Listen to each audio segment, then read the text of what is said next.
Voilà, je vous propose de démarrer par une courte introduction. Donc, merci à vous de nous rejoindre pour ce nouvel événement organisé par le club utilisateur et par Oracle.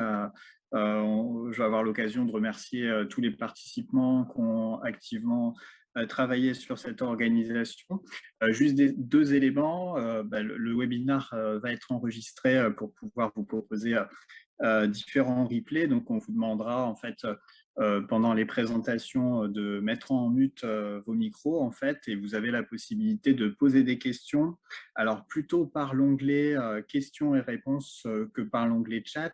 Comme ça nous permettra de reprendre les questions et de vous faire une synthèse pour vous envoyer la synthèse de ces questions et réponses par email. Donc, je suis Johan Garcia, président du club utilisateur Oracle JD Edwards. Vous me connaissez et je vous souhaite la bienvenue pour cet événement JDED par webinar. Vous allez voir qu'on vous a préparé un contenu assez dense en plusieurs parties avec l'ensemble des membres du bureau du club. Donc, je vais donner la parole d'ici peu à Marc Aweg et Paolo Moroni qui vont nous parler de la stratégie autour de JD Edwards, des roadmaps et des innovations à venir. On aura une seconde partie avec un témoignage utilisateur de la société Ipsos avec le témoignage de Marcela Gerola, qui est chef de projet chez Ipsos, sur JD Edwards et un mode hybride en SaaS. Et puis, on aura ensuite un atelier technique un peu plus tard autour d'Orchestrator assez poussé, où vous allez pouvoir découvrir ce qu'on peut faire en mode avancé avec l'Orchestrator, en le connectant à différentes solutions, différentes possibilités de l'utiliser. Donc, ce sera aussi pertinent pour vous donner des idées dans vos futurs projets. Évidemment, on a prévu à la fin de ces deux grosses parties des moments d'échange où vous pourrez poser des questions et vous aurez des réponses des spécialistes d'Oracle sur ces sujets. Quelques informations sur nos prochains webinaires ou nos prochains rendez-vous. Demain, c'est l'Assemblée générale des clubs. Donc, vous verrez un bilan de ce qui a été réalisé et de ce que nous prévoyons de faire. Si vous voulez vous y connecter, ce sera avec plaisir.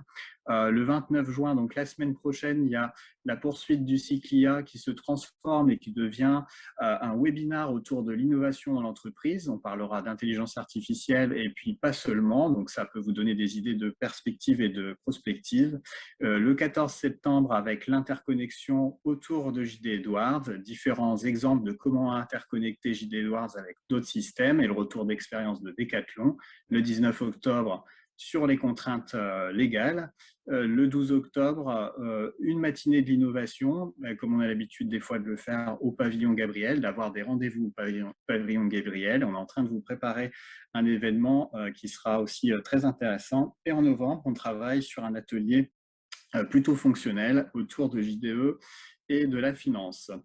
Un autre slide pour vous parler des replays, parce qu'à chaque fois qu'on organise un webinaire, la plupart du temps, ils sont disponibles, soit directement par le site, le portail des clubs utilisateurs, ou soit directement sur la chaîne YouTube. Je vous invite à passer déjà sur le portail des clubs, vous pouvez retrouver facilement la liste. Et là, vous avez une liste des différents webinaires qu'on a organisés durant l'année et puis l'année passée, en fait, que vous pouvez retrouver en replay. Donc, ça va de la gestion du risque, le cycle tech, qui est aussi des webinaires qui sont proposés par le Club Oracle, l'automation RPA également, le déploiement de corps modèles, transactions B2B ou encore la TMA. Vous pouvez retrouver tout ça en replay si vous avez besoin par rapport à vos projets de vous constituer des éléments de retour d'expérience. Voilà, pour se connecter au club, je vous invite à se connecter à la page Facebook, sur LinkedIn ou à relayer également nos événements, Club OFO, @clubofo et clubutilisateur.org. Et puis vous avez les emails de nos super organisateurs, organisatrices avec Patricia et toute son équipe que je remercie pour le travail rendu. Voilà, je vais laisser la parole à Marc et Paolo pour la suite de la présentation.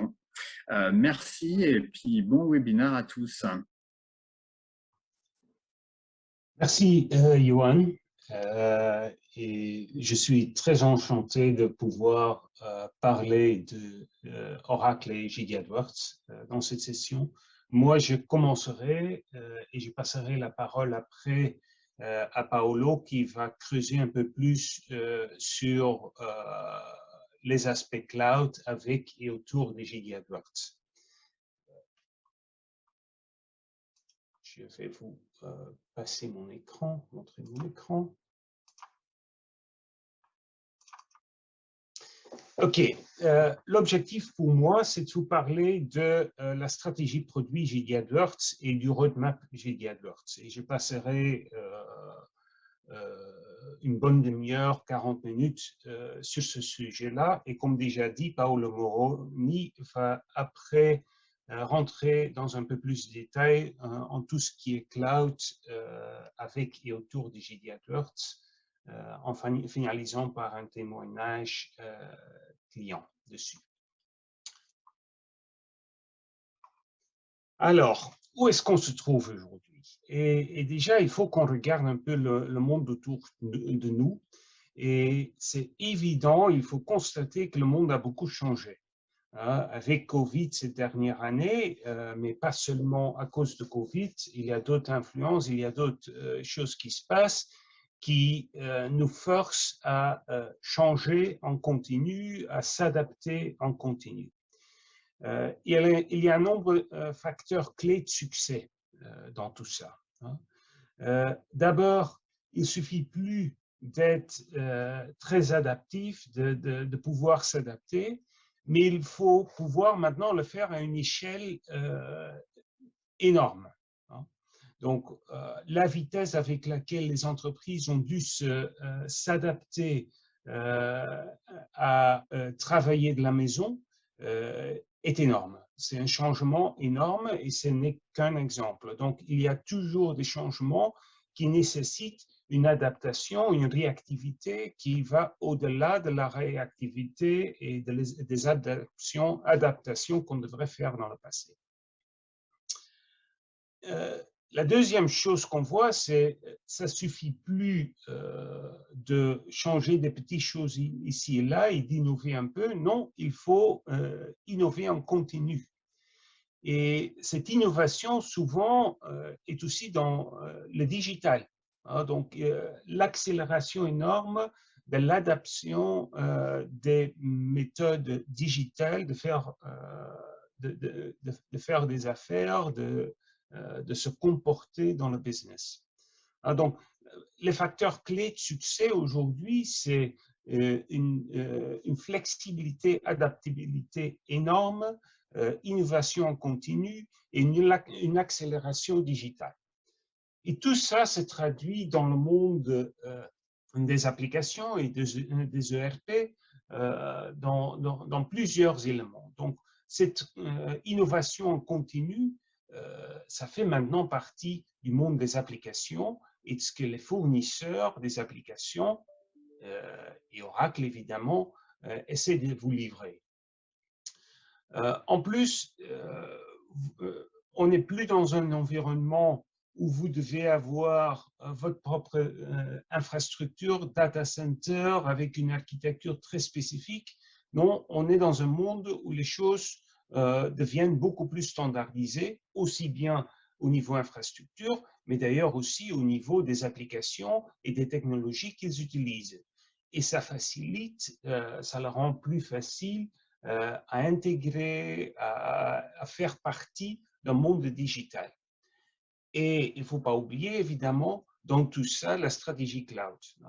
Et cloud, ça peut se définir en plusieurs, ça peut avoir plusieurs définitions, des applications vraiment cloud, SaaS, ou de l'infrastructure cloud sur lesquelles les applications que vous connaissez, comme JD AdWords, tournent. Spécifiquement pour Oracle, quel est l'investissement que Oracle fait dans JD AdWords et pour les clients JD AdWords? Eh bien, d'abord, c'est évidemment de l'investissement dans JD AdWords, l'application même. Donc, et je vais élaborer beaucoup plus là-dessus. Mais ça ne s'arrête pas là.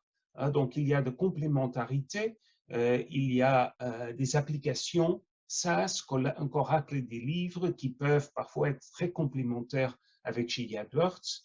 Et il y a de l'infrastructure cloud qu'on peut utiliser pour faire tourner, pour exécuter Gigi AdWords. Et je vais laisser Paolo parler beaucoup plus de ces aspects-là en dehors de Gigi AdWords, en complément de Gigi AdWords.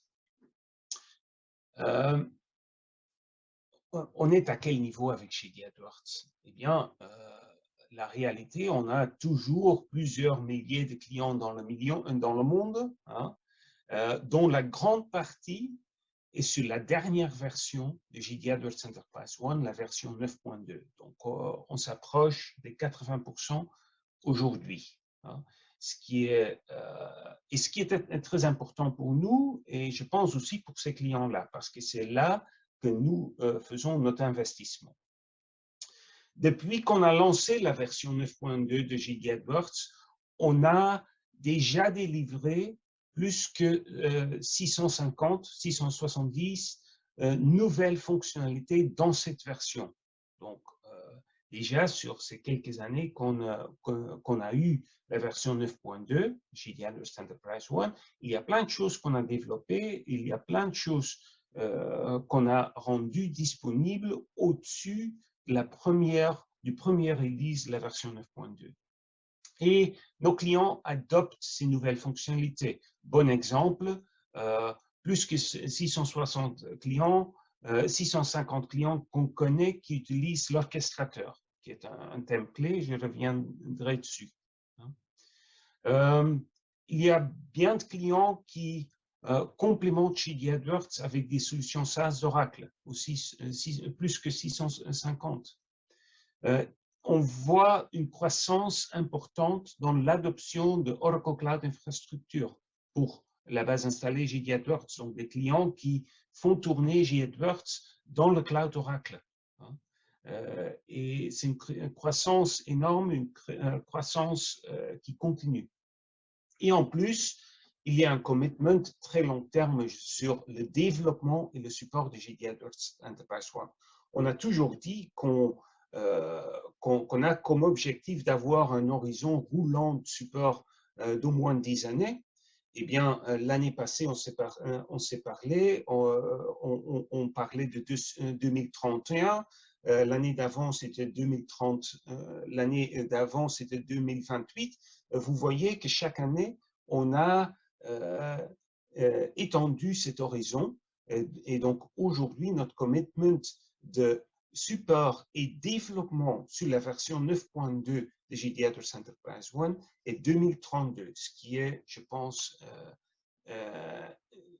pas vu nulle part autre dans le marché des ERP.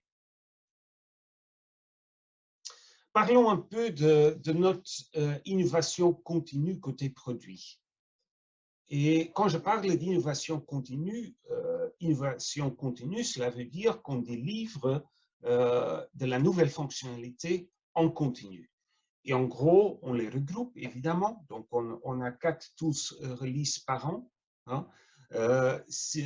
Côté application, si les nouvelles fonctionnalités sont prêtes, on les délivre en ESU et une fois par an, typiquement en novembre, on les regroupe dans un update. Donc aujourd'hui, et on vient juste d'ailleurs, ça parle ici, avril 2021, on vient juste la semaine passée de délivrer un nouveau tools release 9.2.5.4.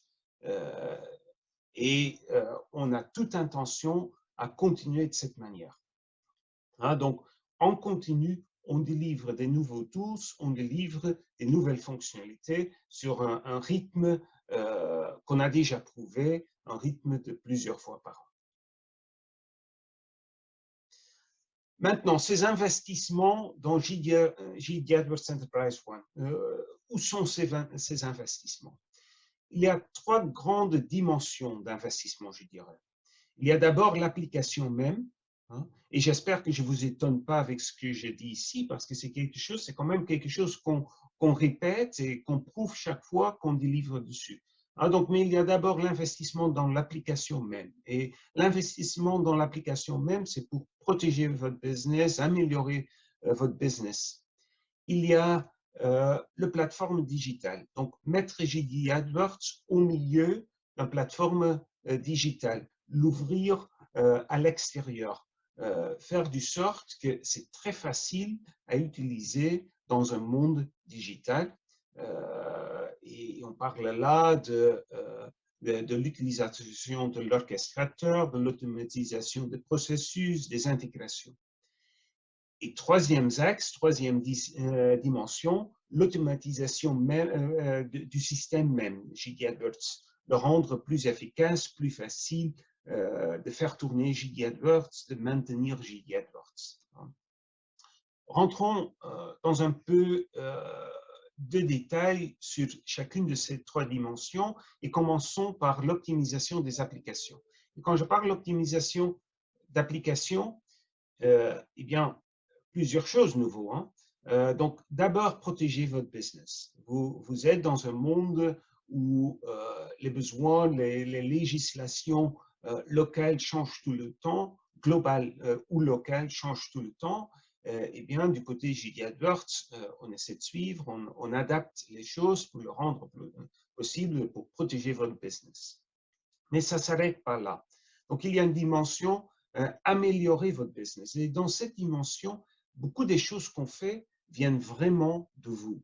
C'est vous qui nous dites, qui nous demande d'améliorer certains aspects, qui viennent avec des idées, qui nous indiquent où il y a du potentiel à améliorer l'application. Et la troisième dimension, c'est encore développer de nouvelles fonctionnalités qui ouvrent des portes pour vous à adapter, à évoluer avec votre business. Et je veux vous donner quelques exemples sur tout ça, non seulement sur ce qui est disponible, mais aussi sur ce qui est planifié. Quand je prends par exemple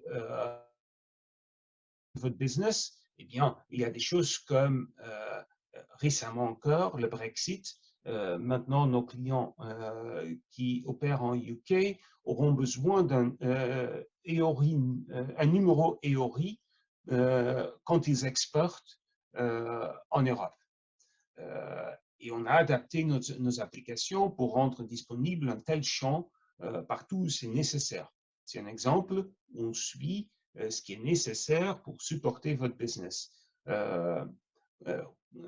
Aussi en Italie, e-filing payables invoices, et on continue sur cette piste-là, on ajoute des choses presque en continu dans cette dimension. Améliorer votre business, là, il y a plein de choses qu'on a fait. Et les améliorations, comme par exemple Work Order Activity Rules, Ledger, excusez-moi l'anglais que je jette dedans, mais donc ce sont des changements qui ont été demandés par nos depuis un bon nombre d'années et qu'on a délivrés récemment. Donc, ça vous rend ça le rend possible pour vous de bien mettre des règles sur les changements des statuts des OF et de suivre tous les changements qui se sont passés. Une amélioration du même ordre, le GL Batch Header History. C'est maintenant facile de suivre ce qui s'est passé avec le GL Batch. Et on continue. On a encore des choses à améliorer dans ces dimensions-là. Par exemple, on est en train de rendre toutes les fonctionnalités Advanced Pricing disponibles dans les achats. On a déjà fait une partie, mais on continue dessus. Volume Level Pricing and Procurement. Et après, vraiment améliorer votre business. Donc, rendre disponible la fonctionnalité de la nouvelle fonctionnalité dans JD AdWords qui peut améliorer votre business. Il y a des exemples ici, tout ce qui est gestion des co-entreprises, Joint Venture Management, qui est vraiment un grand onglet de nouvelles fonctionnalités dans les finances. Hein, donc, ce n'est pas une licence supplémentaire, c'est simplement disponible dans les finances. Mais si vous gérez des comptes entreprises, c'est la fonctionnalité nécessaire. On a amélioré, on a changé la manière de travailler avec des projets. Project Status Inquiry est une fonctionnalité relativement récente qu'on a ajoutée et on continue. Beaucoup des choses qu'on fait là aussi, Status Inquiry, mais aussi les choses qui sont dans le pipe, sont des améliorations des interfaces utilisateurs aussi. Hein, donc, des améliorations, rendre l'interface utilisateur plus graphique, plus facile à utiliser. Par exemple, on prévoit d'avoir des écrans staffing dans la maintenance graphique. On prévoit d'avoir de nouvelles fonctionnalités pour gérer requirements planning. Donc, le MRP avec les messages MRP, donc rendre ça dans une console avec supply demand d'une manière beaucoup plus graphique et beaucoup plus facile à interpréter et travailler. Dans beaucoup de domaines, on a fait des petits changements ici et là. Et ce n'est pas seulement ces petits changements qu'il faut regarder. Il faut regarder l'ensemble des choses. Quand je prends par exemple les finances et Financial Close, l'écran ici vous montre un nombre de changements, un nombre d'améliorations qu'on a fait ces dernières années. Et si on ajoute tout ça, ce n'est plus 1 plus 1 égale à 2, c'est beaucoup plus que 2. Hein. Donc, avec tous ces changements, des pages UX1, role-based, real-time summarization, qui fait qu'on a la somme au-dessus de la page, des applications de réconciliation interactive qui sont beaucoup plus rapides que les batchs qu'on avait avant, des améliorations dans les rapports, dans le financial statements. Quand on prend tout ça ensemble, on a maintenant des clients qui nous disent qu'ils ont pu réduire leur financial close de plusieurs jours avec ces nouvelles fonctionnalités qui sont en réduisant en même temps les modifications qu'ils avaient auparavant dans le système.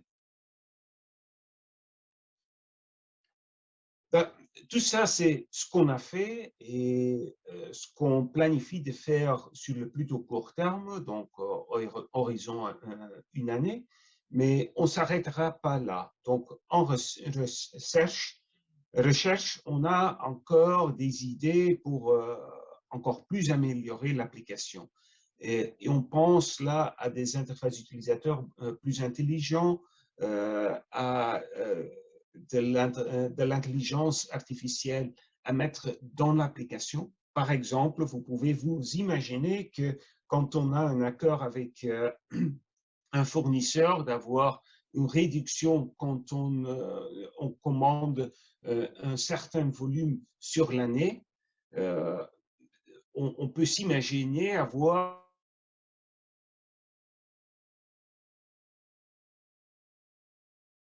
ça vaut peut-être le coup de commander un peu plus. Et tout ça en automatique, en dérivé. C'est très probable qu'on délivrera quelques exemples, quelques modèles, mais qu'on vous donnera aussi un framework à développer ces choses vous-même spécifiques à votre business. Donc, l'idée, c'est d'avoir un interface utilisateur plus intelligent qui vous supporte beaucoup plus dans vos décisions et qui vous aide à prendre des décisions. Ça, c'est notre recherche, la direction dans laquelle on veut prendre GD Edwards Enterprise One. Optimisation de l'application, je passe à la transformation digitale. La deuxième grande dimension est vraiment, c'est au cœur de l'application et c'est indépendamment de l'industrie, c'est quelque chose qui apporte de la valeur à tous nos clients. Et ça commence évidemment avec l'expérience utilisateur. Donc, l'adaptation de l'interface utilisateur, la personnalisation qui peut se faire par un analyste ou par l'utilisateur lui-même, fait déjà beaucoup pour transformer l'application. La possibilité d'intégrer d'autres applications, d'autres écrans, d'autres sources d'informations à l'intérieur de l'interface utilisateur. La simplification et l'automatisation des processus. Et là, on peut penser à éliminer quelques clics ici et là, et certainement on le fait s'il y a de l'opportunité, mais il faut se poser la question dans ce contexte-là, pourquoi est-ce qu'il y ait encore un utilisateur pour certains processus? Ces processus devraient pouvoir s'exécuter en automatique. Et là, l'orchestrateur peut jouer un rôle très important. On a déjà fait beaucoup, il y a encore des choses qu'on fera. Et le troisième élément, de l'intégration de ce plateforme digitale dans ce plateforme digitale de manière beaucoup plus facile qu'auparavant. Donc, on est aidé maintenant par des standards industrie, des REST API, et évidemment, de nouveau, l'orchestrateur et l'outil pour utiliser ces interfaces REST API, donc exposer JDHeders Enterprise One à l'extérieur comme REST API, mais l'inverse aussi, pouvoir consommer des REST API de l'externe pour alimenter, pour mettre des choses dans JDHeders Enterprise One. Pour nous, ça ne suffit pas de pouvoir faire tout ça, c'est surtout extrêmement important pour nous de pouvoir le faire rapidement. S'il y a des nouveaux besoins, de nouvelles opportunités, de pouvoir adapter tout de suite sans customiser, sans modifier l'application. Donc, d'une manière très facile, très rapide. Et c'est tout ça qui nous a orientés vers les personnalisations interface utilisateur, vers l'outillage de l'orchestrateur. De nouveau, quand on regarde ce qu'on a fait et ce qu'on veut encore faire, donc personnalisation de l'interface utilisateur, il y a plein de choses qui sont là-dessus, mais on n'est pas fini. Il y a toujours des choses qu'on veut ajouter. Par exemple, c'est maintenant possible de lancer des orchestrations à partir des formes dans Enterprise One. Donc, on peut attacher une orchestration à un bouton, mais on ne peut pas le faire dans des pages composées, par exemple. Donc, avoir un écran avec juste quelques boutons pour des orchestrations. On ajoutera ça. Donc, travailler avec des objets médias dans des messages, ou d'exemple. Après, l'automatisation du processus, énormément de choses qu'on a déjà fait, l'orchestrateur, les notifications qui viennent avec, le scheduler qui va avec, pour testing. Donc, c'est maintenant possible de créer des orchestrations pour des scénarios de test qui ont dedans les datas à vérifier. Mais de nouveau, on ne s'arrête pas là, on va au-delà de ça. Par exemple, en tout ce qui est process modeler, process flow, on aura un process modeler qui sera dans le browser. On travaille sur, on a aujourd'hui dans l'orchestrateur et avec la personnalisation de l'interface utilisateur, on a de la personnalisation du UI, on a de la personnalisation des données, on peut ajouter des champs sur les écrans. Avec les choses sur lesquelles on travaille maintenant, on va pouvoir étendre le logique. Donc, penser à avoir les possibilités des event rules, mais à partir de l'orchestrateur, sans modifier, sans ouvrir une interface utilisateur développeur, sans faire des package builds, donc tout avec des user-defined objects. C'est là-dessus qu'on travaille. Et côté intégration, de nouveau, là, on continue à travailler, à raffiner notre fonctionnalité. Un exemple ici, Service Only Users, ce sont des utilisateurs typiquement pour des intégrations qui n'auront pas accès à l'interface web JDE, mais juste, qui seront juste dédiés à faire exécuter par exemple des orchestrations. Avec tout ça, avec tout ce qu'on a déjà fait et avec ce qu'on est en train de faire, on va évoluer vers un workflow plus moderne, un workflow d'une nouvelle génération qui se laisse configurer sur l'écran sans développement, sans développeur, sans avoir besoin d'un outil de développement, sans package build, ce sont tous des user-defined objects. Et c'est en pleine évolution et vous pouvez attendre à voir des choses dans l'année qui vient. Tout notre objectif et toute notre stratégie et toute notre recherche est avec une orientation low-code, no-code. Donc, on veut éviter de devoir développer pour adapter, pour ajuster, pour travailler avec JD Edwards Enterprise One. Donc, et ça vous facilite à innover plus vite, ça vous facilite à rester avec les dernières innovations qui viennent de nous, les nouvelles fonctionnalités, c'est plus facile à les adopter s'il n'y a pas besoin de modifier le code. Alors, dernière dimension, automatisation du système. Et de nouveau, on le coupe en trois gros classes. D'abord, l'infrastructure. Historiquement, la grande partie de nos clients ont JD Edwards on-premise et on voit de plus en plus qu'il y a beaucoup moins d'intérêt à nos clients à avoir un data center et à avoir un ERP on-premise. Dans une infrastructure dans le cloud, on peut réduire le coût, être beaucoup plus flexible, être beaucoup plus réactif. Et je laisserai Paolo parler beaucoup plus de ça. Après, il y a l'aspect de faire tourner, simplement faire tourner JD Edwards. Et là, on travaille sur l'automatisation de beaucoup de ces processus nécessaires à faire tourner JD Edwards. Donc, la maintenance même de JD Edwards, les package build, appliquer des packages, des EASU, etc., simplifier tous ces aspects-là. On a déjà fait des choses, beaucoup de choses, on continue à faire des choses dessus. Et ça vient à la troisième dimension, l'adoption continue des nouvelles fonctionnalités. Nous, on délivre en continu, on veut le rendre le plus facile possible à vous d'aussi adopter de nouvelles fonctionnalités que nous, on délivre en continu. Qu'est-ce qu'on a déjà fait? Qu'est-ce qu'on continue encore à faire? De l'infrastructure, beaucoup de travail est allé dans l'optimisation de JD Edwards dans l'infrastructure Cloud Oracle.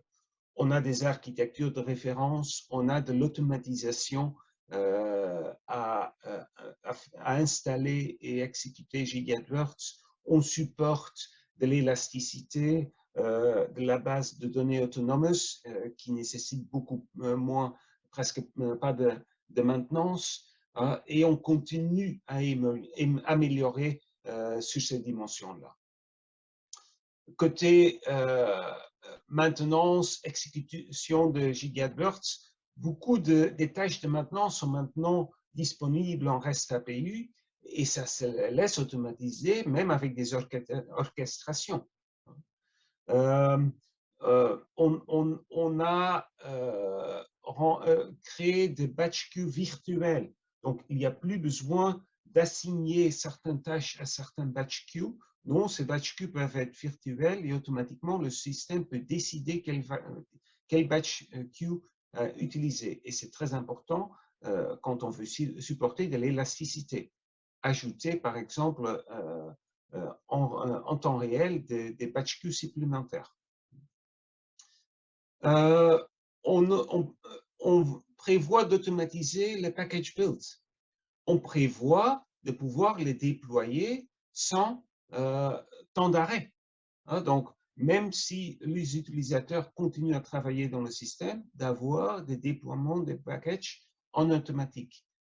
On a déjà fait des simplifications du client de développement, donc on a éliminé la base de données locale, et là aussi, il y a des choses qu'on a dans nos plans de développement à encore simplifier. Côté adoption continue, des choses qu'on a fait, Simplified Upgrade, Object Tracking, qui vous laisse très bien analyser ce que vous utilisez, ce que vous n'utilisez pas, pour avoir une analyse d'impact si vous appliquez de nouveaux ESU, par exemple. Un rapport de décustomisation qui va chercher pour toutes les customisations qui peuvent maintenant être remplacées par des personnalisations interface utilisateur, et on continue encore dessus. Hein, donc, encore plein de choses qui sont dans notre pipe. Et de nouveau, hein, donc, ce sont des choses qu'on a déjà fait, et parfois ce sont des petites choses, mais que quand on met tout ensemble, il y a plein de choses qui ont évolué dans cette dimension pour JD AdWords Enterprise One. Notre objectif ultime, ça serait d'avoir un système qui se gère lui-même sans intervention.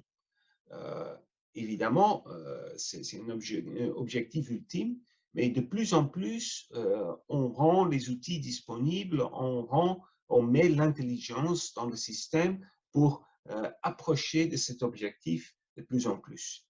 Hein, donc, les installations automatiques de tous les serveurs dans notre cloud, donc avec one-click provisioning, on prévoit d'ajouter encore d'autres serveurs supplémentaires, comme le serveur BSSV, le serveur transaction, qui sont aujourd'hui qui ne sont pas encore inclus. Donc, on ajoute les composants, on les rend sous le même parapluie de gestion pour simplifier cette maintenance de système. Avec tout ce que je vous viens de dire, il y a plein de clients qui adoptent et qui ont de belles histoires autour de ça. Je pense que Paolo va probablement aussi mentionner Circle K, qui a JD AdWords en Europe sur Oracle Cloud Infrastructure. Mais sur ce slide-là, il y a plein de clients qui font des choses différentes. Quand je prends des exemples de l'Europe, Varo, par exemple, est dans la distribution pétrolière par train, plus que 1000 wagons de train partout en Europe sur les rails, ne savaient pas où ces wagons de train se trouvaient, ont équipé ces wagons de train avec des outils GPS qui rapportent leurs coordonnées géographiques tous les 5 minutes par l'intermédiaire de l'orchestrateur à JD AdWords Enterprise One. Et dans JD AdWords Enterprise One, c'est visualisé sur une carte.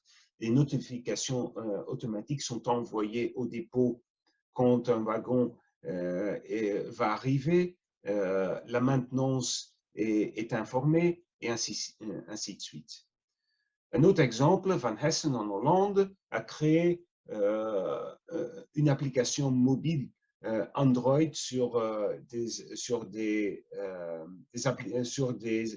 applis Android industriels avec des scanners dedans pour faire la gestion de leur magasin.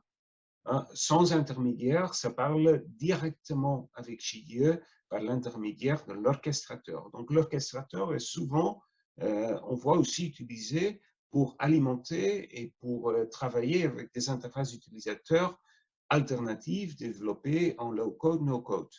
D'autres exemples aux US, Letcore par exemple ici, interface utilisateur alternative avec React, et je connais d'autres clients en Europe qui font des choses pareilles. Des clients qui l'utilisent avec des compléments applications cloud, comme Glassby Marks aux US, qui l'utilisent avec CPQ, un Content and Experience Cloud. Des clients qui utilisent des processus avec orchestrateur, comme par exemple Pen Engineering, l'automatisation de la création des nomenclatures, vérification de l'intégrité de la cohérence des données. Noël Alimentaria en Espagne, qui a créé ses propres rôles UX1 pour supporter leurs utilisateurs dans l'optimisation des tâches et dans le décisionnel. Un autre client aux US, Car Properties, qui a intégré JDE avec un système documentaire avec l'intelligence artificielle, donc intégré avec JDE. Et plein d'autres exemples qui sont encore disponibles, surtout aussi sur notre site web, learnjde.com. Donc, s'il y a une chose pour finir ma présentation à dire, c'est qu'il y a toujours plein d'informations, aussi bien sur le roadmap, sur ce que nos clients font, sur des cas disponibles sur learnjde.com. Et si vous voyez aussi les autres sources d'informations comme LinkedIn, YouTube, Twitter, où nous sommes très actifs. Le groupe utilisateur en US, Quest, a une base de données très riche d'informations, mais évidemment, le groupe utilisateur français vous supporte aussi avec des informations. Je vous remercie pour votre attention. Est-ce que j'interromps maintenant pour voir s'il y a quelques petites questions avant de passer à Paolo? Questions? Donc, je n'en vois pas tout de suite. S'il y a des questions, vous les mettre dans le Q&A et on les reprendra après. Je vais arrêter mon écran et passer la parole à Paolo. Paolo? Oui, Marc, merci beaucoup. Je vais partager mon écran.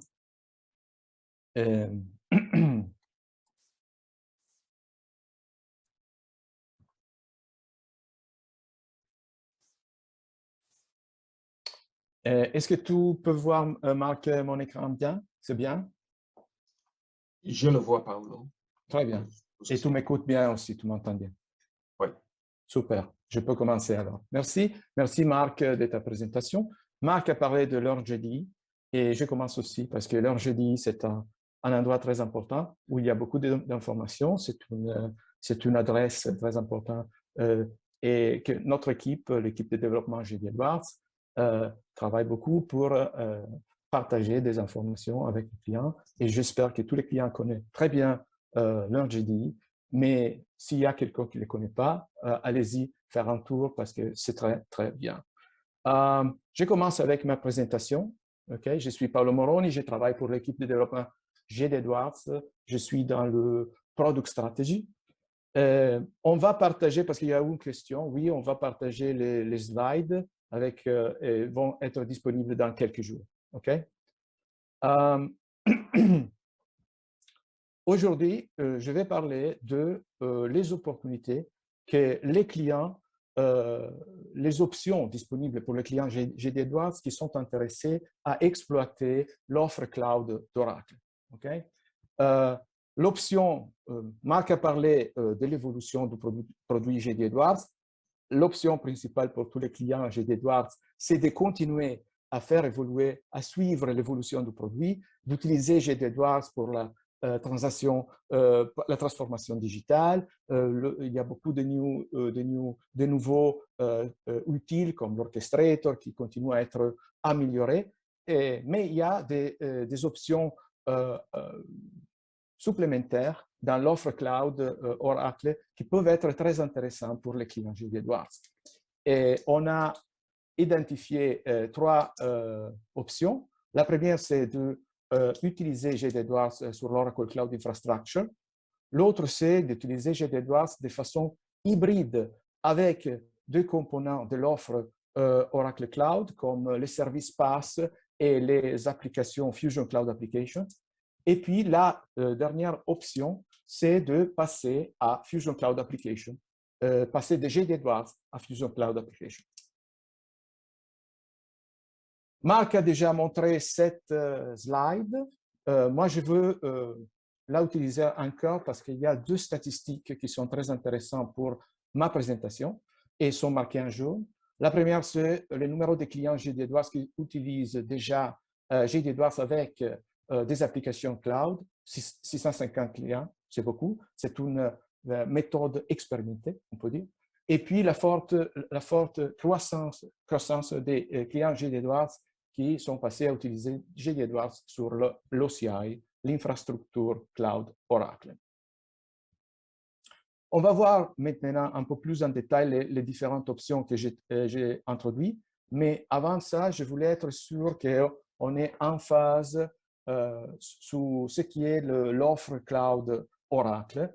C'est une offre très vaste et je voulais être sûr qu'on est c'est clair à tout. Aussi, la terminologie, c'est assez compliqué.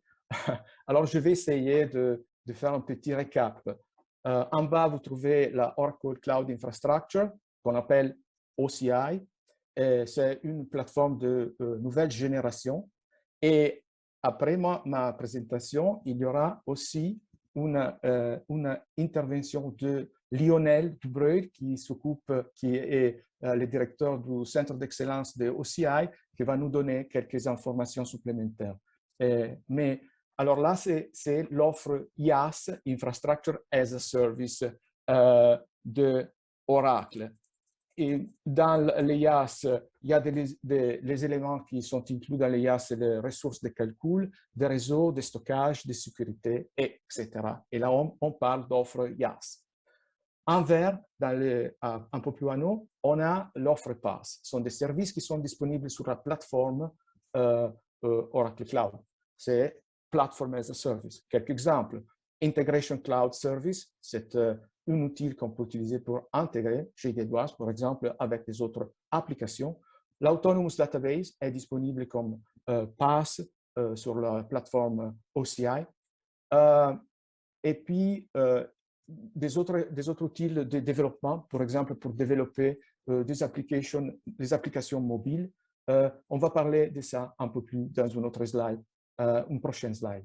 Et puis, la partie haut, c'est la partie SaaS, Software as a Service, et c'est la suite, la Fusion Application Cloud Suite, sont des applications cloud. Là, on voit les différents piliers de la suite. C'est la suite plus complète, l'offre plus complète d'applications cloud sur le marché aujourd'hui. Aussi, la présence de Oracle Cloud, c'est dans beaucoup de pays dans le monde. Il y a plusieurs régions cloud en Europe. On compte maintenant 30 régions cloud live dans tout le monde. Et il y a 8 régions qui sont planifiées pour l'ouverture est planifiée dans les prochains mois. Lionel va vous donner quelques informations intéressantes pour les clients français. Alors là, j'entre maintenant dans un peu plus de détails de différentes options que je viens d'introduire. La première option, c'est utiliser GD Edwards sur la plateforme Cloud Infrastructure. Beaucoup de clients GD Edwards qui utilisaient GD Edwards sous on-premises, ils avaient besoin de faire une modernisation de leur plateforme et ils ont trouvé dans l'Oracle Cloud Infrastructure une solution qui allait très bien pour leurs besoins. L'autre option, c'est l'option de hybride. Utiliser GD Edwards avec les applications, intégrées avec des applications SaaS, Fusion Cloud Application, ou avec le PaaS, des services PaaS. C'est-à-dire étendre des fonctionnalités qui sont déjà disponibles en GD Edwards avec des services PaaS et complémenter les applications, les fonctionnalités ERP GD Edwards avec des autres des autres fonctionnalités qui ne sont pas disponibles forcément dans la solution. La troisième option, c'est de faire un passage direct à, un passage pas direct, mais un passage 100% à la migrer à Oracle Fusion Cloud Application avec un full SaaS RP. Hein. C'est un choix de client qui trouvent dans les applications Oracle Cloud en valeur ajoutée par rapport à GD Edwards. C'est un choix et comme on a montré avec Marc, Oracle continue à investir en GD Edwards et c'est une option supplémentaire pour les clients. Et on a quelques clients qui ont décidé de faire ça et on va parler, on a un exemple de client aussi et on va parler de Monrovia. Utiliser GD Edwards en Oracle Cloud. C'est quoi on va voir la différence entre utiliser GD Edwards sur le cloud, sur OCI et utiliser une application SaaS. Dans les premiers cas, Oracle va gérer tous les aspects, tous les services et tous les aspects qui sont disponibles sur l'Oracle Cloud Infrastructure. On a vu ça comme le networking, le storage, la virtualisation. Mais toute la partie middleware, write time, data, données, applications qui est nécessaire pour pouvoir utiliser GD Edwards reste dans la responsabilité du client ou du partenaire qui aide le client. Ça veut dire que les clients gèrent tout ça. Tout ce qui a dit Marc dans sa présentation continue à être très valide pour les clients qui utilisent GD Edwards en OCI. L'équipe de développement GD Edwards continue à délivrer de nouvelles fonctionnalités, des updates. Bon, c'est les clients à les appliquer, qui est responsable de faire l'évolution du produit. Les clients gardent ces licences perpétuelles de GD Edwards, bring your own license to the cloud et payent un abonnement, une subscription fee pour OCI, pour la partie OCI qui est gérée par Oracle. Dans SaaS, tout ça est fait, la responsabilité est totalement de Oracle. Oracle s'occupe de maintenir et de faire des upgrades de tous les composants, inclus les applications. Et les clients payent un abonnement, une subscription fee pour cette activité. Comme je disais, on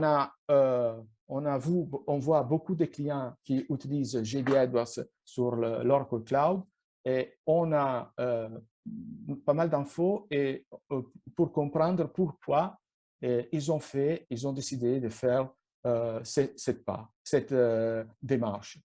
La première chose, c'est pour réduire les coûts, parce que peut-être ils avaient des plateformes obsolètes et ils voulaient sortir du business de la gestion de data center.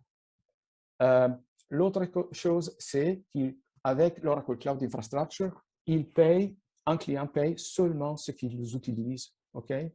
Il n'a pas besoin de faire de sizing pour l'usage de peak use, mais on paye seulement ce qu'on utilise moment pour moment. Et puis, ils peuvent continuer à exploiter les investissements qu'ils ont faits sur GD Edwards. S'ils ont des personnalisations stratégiques, ils peuvent continuer à les utiliser. Et puis, il y a une réduction de risque. Réduction de risque parce que Oracle a une expérience de plus de 40 ans dans la gestion, dans la sécurité, et si les clients qui utilisent GD Edwards sur l'Oracle Cloud Infrastructure peuvent exploiter cette expérience. Et aussi, une défense à l'obsolescence technologique, parce que le cloud, la plateforme Cloud Oracle est continuellement mise à jour par Oracle et les clients peuvent utiliser les dernières solutions disponibles. Et puis, c'est aussi un discours d'élasticité, parce que les clients vont améliorer l'élasticité Et OCI fournit une élasticité en temps réel et une mise à l'échelle rapide des ressources. Si pour certaines périodes, comme la clôture du mois, vous avez besoin de plus de ressources, de calculs, vous pouvez accéder rapidement et aussi rapidement, y accéder rapidement et aussi rapidement, vous pouvez retourner à une utilisation standard. JD Edwards, l'équipe JD Edwards, en coopération avec l'équipe de développement OCI, a créé des outils qui permettent aux clients JD Edwards de migrer à Oracle Cloud Infrastructure plus facilement, plus rapidement. Et il y a des outils de migration automatisée des données et des paramétrages que le client a on-premises. Il y a un outil qui s'appelle One Click Provisioning qui permet de faire une provisioning automatisé des environnements JD Edwards et est basé sur une architecture de référence qui a été développée par l'équipe JD Edwards, basée sur l'expérience des clients et c'est des standards expérimentés. Aussi, avec le Simplified Upgrade, que c'est notre tool disponible en JD Edwards, est possible pour les clients qui sont dans des versions comme 9.1, qui ne sont pas dans la 9.2, ils peuvent faire aussi un upgrade dans le même moment que la migration est faite sur OCI. Le résultat, c'est avoir un environnement 9.2 code current sur le cloud et avec toutes les fonctionnalités qui sont disponibles, qu'on a délivré dans les derniers mois avant du déploiement, du provisioning. Pour les clients qui sont intéressés à expérimenter JD Edwards sur OCI, il y a une version qui s'appelle Trial Edition, qui peut être c'est disponible sur l'OCI Marketplace et les clients peuvent faire le provisioning de cette version sur OCI. C'est ce qu'on appelle une sandbox. Ça veut dire que c'est une version 9.2 code current avec des données démo. Et c'est possible de tester, par exemple, de nouvelles fonctionnalités 9.2 que peut-être vous n'avez pas encore utilisées dans votre environnement et on-premises, ou vous pouvez tester des scénarios de performance pour des scénarios de JD Edwards sur OCI. Sur leur JD, encore, il y a une training. Tous ces trainings sont on demand, ils sont gratuits pour les clients. Et il y a un learning path qui vous montre pas à pas comment on fait comment on fait une provisioning de la Trial Edition sur OCI. Client. On a comme développement, JD Edwards, on monitor à peu près plus que 80 clients en Europe qui ont fait déjà les passages à Oracle OCI. Il y a des clients très grands comme Marc a mentionné Circle K. On a aussi des clients plus petits. Et il y a beaucoup de clients dans certains pays comme l'Italie, l'Espagne, on a en Angleterre, dans les Pays-Bas. En France, on a une belle histoire, une belle référence de Marie Brizard et je pense qu'ils ont fait déjà une présentation que ça fait quelques mois pour le club JD Edwards. Aujourd'hui, je parle de TrueGreen. TrueGreen, c'est une société américaine qui offre des services d'entretien et traitement de pelouse. Ils avaient des problèmes d'obsolescence du stack technologique et aussi de JD Edwards parce qu'ils utilisaient une subversion hors maintenance très vieille. Ils ont décidé de faire un upgrade et de migrer à Oracle OCI. Et ça leur a porté économiser 25% des coûts OPEX et ils ont aussi amélioré les performances. Si vous êtes intéressé, il y a une vidéo, quelques minutes, où Cliff Lee, qui est le directeur of Corporate System de TrueGreen, qui explique les raisons pourquoi ils ont passé à OCI et les résultats qu'ils ont obtenus. OK, première option, c'était utiliser GD Edwards en OCI. La deuxième option, hybrid mode, ça veut dire avec GD Edwards intégré avec des services PaaS, la deuxième partie qu'on a vue dans la première slide que j'ai montrée, et intégré avec des applications SaaS, que c'était la partie plus haute. Pour ce qui concerne un exemple que j'ai ici d'un PaaS, d'un service qui est inclus dans l'offre PaaS de Oracle, c'est un outil de développement de no-code, low-code, no-code, de développement d'applications mobiles qui les clients peuvent intégrer avec l'orchestrateur, avec GD Edwards, avec les applications et avec les données GD Edwards. Les développeurs doivent avoir un abonnement pour utiliser, pour développer et pour pouvoir distribuer le Visual Builder Pass. OK? L'outil Visual Builder. Il y a des autres outils sur le marché qui ne sont pas Oracle. C'est possible de l'utiliser, c'est possible d'utiliser l'orchestrator pour intégrer avec cet outil, mais normalement, comme équipe de développement GD Edwards, on référencie le Visual Builder Cloud comme préférentiel, comme solution préférentielle. On vient de publier, toujours en LearnJD, une Learning Path, Training on Demand, encore qui montre comment créer une simple application mobile avec VBCS, avec Visual Builder, et les orchestrations nécessaires pour intégrer cette application mobile avec GD Edwards. Après, on va voir, je vous rappelle qu'il y aura un atelier technologique sur Orchestrator et je pense que mes collègues AJ et Chana vont parler sûrement de cette possibilité. Et puis, il y a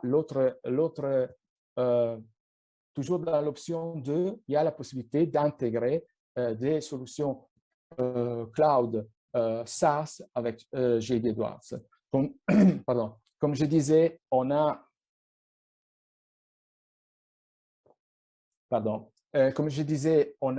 beaucoup de clients qui utilisent ça. On travaille avec ces clients et on a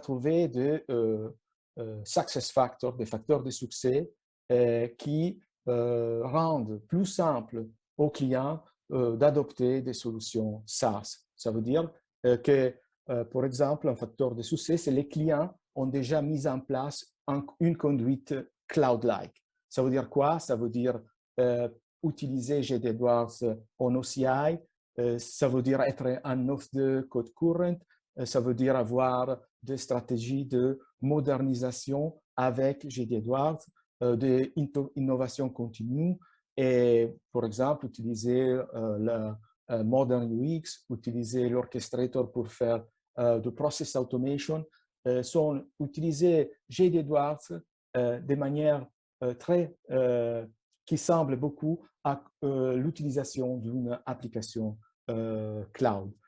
Est-ce que c'est un prérequis pour pouvoir utiliser une application cloud? Non. On a des clients qui sont dans la version 9.1.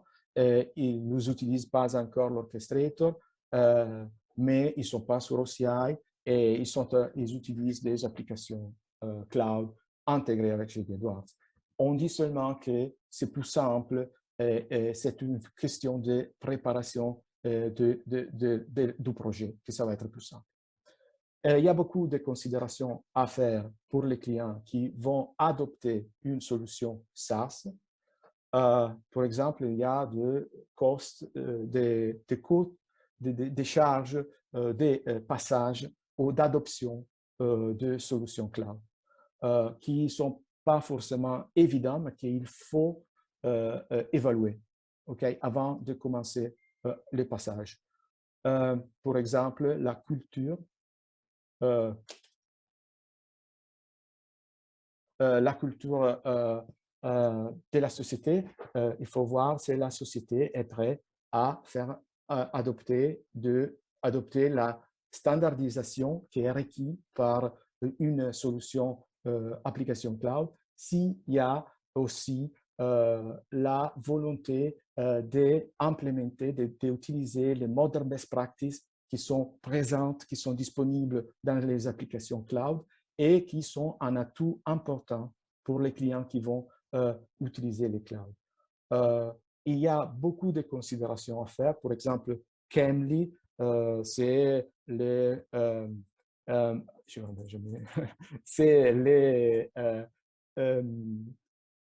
configurations, extensions, modifications, localisation et intégration qui sont présents dans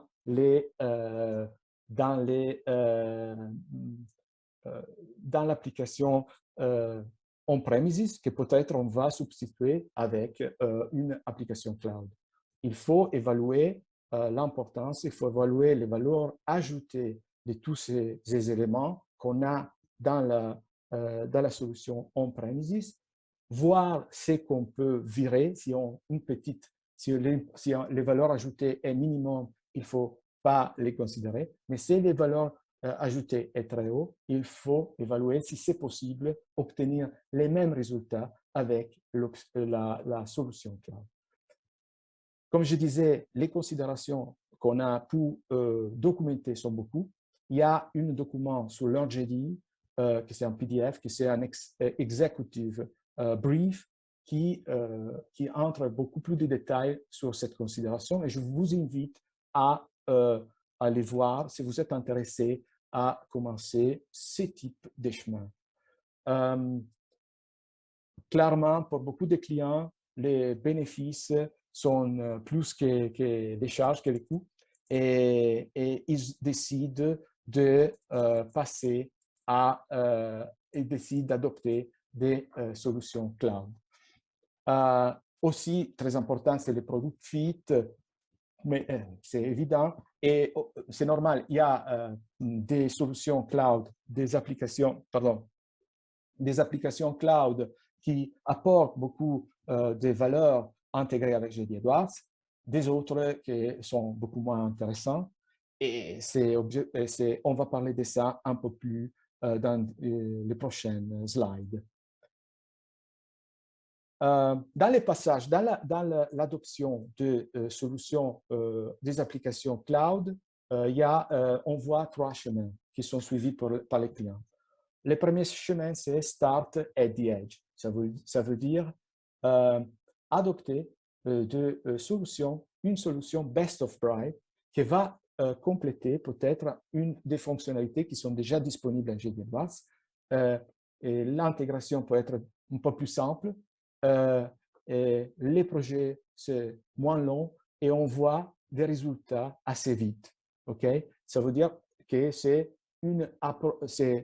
un premier, si vous voulez, un premier chemin, un premier approach au cloud, à les applications, à les Fusion Cloud Applications. L'autre chemin, c'est adopté par pilier et par Modern Best Practice. Ça veut dire que les clients ils vont adopter un pilier ou plusieurs piliers et dans les piliers, ils vont adopter plusieurs applications. Comme vous voyez, c'est un peu plus compliqué. Aussi, il y a des intégrations plus compliquées, mais c'est vrai que ça va être une transformation plus forte et ça va apporter plus de bénéfices. La troisième chemin, c'est la Complete Fusion Cloud Transformation. C'est passer, c'est de passer de GD Edwards à Fusion Cloud. Et il y a un remplacement des modules GD Edwards par les applications Oracle Fusion Cloud complémentaires. Okay? Et on a des clients qui ont fait ça. On peut y arriver pilier par pilier. Ce n'est pas un Big Bang, ce n'est pas quelque chose qu'ils ont fait vite fait. C'est vraiment un passage organisé et des substitutions des modules GD Edwards avec le pilier ERP Fusion Cloud. Un exemple de solution Edge, un très bon exemple, c'est Enterprise Performance Management, EPM. C'est la solution, l'application SaaS top, c'est la plus adoptée par les clients GE Edwards. Il y a déjà des centaines de clients qui utilisent EPM Cloud. Les modules plus utilisés, c'est le Planning and Budgeting. Et c'est normal. Aussi, l'intégration entre EPM et GD Edwards est assez simple. Il y a un outil, un EPM, qui permet de communiquer avec GD Edwards et de télécharger les données de GD Edwards dans EPM pour faire le budgeting, pour faire le forecasting, pour créer des états financiers. Okay? Un autre exemple de solution Edge dans les bouquets des applications cloud, c'est le CPQ, Configure, Price and Quote. Et je pense que c'est la deuxième plus populaire. C'est une des solutions qui sont plus utilisées par les clients GD Edwards. Sur LearnGD, vous avez une page dédiée aux clients qui sont intéressés d'apprendre plus sur comment intégrer et compléter GD Edwards avec des applications SaaS. Pour le moment, on trouve surtout pour la partie Start at the Edge, on a EPM et CPQ, on a des vidéos, on a des présentations que vous pouvez utiliser pour voir les valeurs ajoutées que les clients GD Edwards peuvent trouver dans cette option, cette application. On va continuer, on va ajouter, les plans, c'est d'ajouter, d'avoir plus d'infos pour des autres applications dans le futur. On a une learning path aussi sur l'intégration, sur comment faire une intégration entre EPM et GD Edwards. Okay? Ça montre pas à pas comment créer l'intégration entre les deux produits. Thermo Fisher est un client qui utilise les solutions, utilise 3 solutions Edge, qui a suivi Start by the Edge, les chemins Start by the Edge. Ils utilisent les EPM, les CPQ et les Product Hub, qui sont 3 applications de la suite Fusion. C'est un client GD Edwards de longue date. Ils ont eu des acquisitions dans leur histoire. Ils utilisent plusieurs ERP. GD Edwards, c'est des ERP principales, mais ils ont aussi des autres ERP. Ils ont 5 divisions et ils ont des centaines de sites à gérer. Ils avaient besoin d'un outil EPM pour faire les budgeting, les forecasting sous toute cette division. Et utiliser des données qui étaient dans des ERP, dans des systèmes différents. Pour ce qui concerne l'approche adopt by pillar, adopté par pilier, comme je disais, il y a des solutions qui apportent plus de valeur aux clients GD Edwards et qu'on voit qui sont plus utilisés par les clients. Et je commence par HCM, la gestion des ressources humaines. Aujourd'hui, on a Marcella Gerola de Ipsos, qui après moi va faire une présentation de leur expérience en utilisant ces piliers des applications cloud. Mais aussi ERP Finance, il y a des applications qui sont, plusieurs applications qui sont utilisées, beaucoup de fois ensemble, Accounting Hub, Financial, Project Management, Procurement, c'est la gestion avancée de fournisseurs, les ratings de fournisseurs, la communication avec les fournisseurs qui est fait directement dans les produits. Et dans le Supply Chain Management, on a le Product Life Cycle et on a les Transportation. Aussi, Transportation est un autre produit qui est utilisé comme edge, des fois, seulement Transportation, sans des autres applications du pilier Supply Chain Management. Et CX, on a parlé déjà de CPQ, mais il y a aussi des clients qui utilisent Marketing et Sales. Chose très importante, dans le Fusion Cloud, sont équipés de technologies émergentes qui, dans des applications, dans certains processus qui sont gérés par les applications, ils utilisent déjà l'IoT, l'artificial intelligence, le machine learning et blockchain. Et c'est un aspect très important parce que ils utilisent dans l'application de modern best practice. Okay? Et c'est quelque chose qui apporte beaucoup de value aux clients. On a parlé de l'adoption de modern best practice. Ce sont des clients qui ils ont besoin, ils veulent adapter, ils vont, pardon, ils vont adopter le modern best practice dans la gestion de certains processus dans leur entreprise et ils trouvent dans les Fusion Applications les fonctionnalités, les processus qui permettent de gérer ces processus selon les best practices. Des exemples de clients ils ont commencé à utiliser les Fusion Applications pour gérer de merger and acquisition, global expansion, accelerate and automate the financial close. Pour exemple, dans le merger and acquisition, l'Oracle Accounting Hub Cloud facilite l'identification de targets de merger and acquisition, accélère l'intégration des entreprises acquises et harmonise les données financières sous plusieurs systèmes ERP. Il y a une série de liens, de vidéos qui sont disponibles. Sont des vidéos de quelques minutes.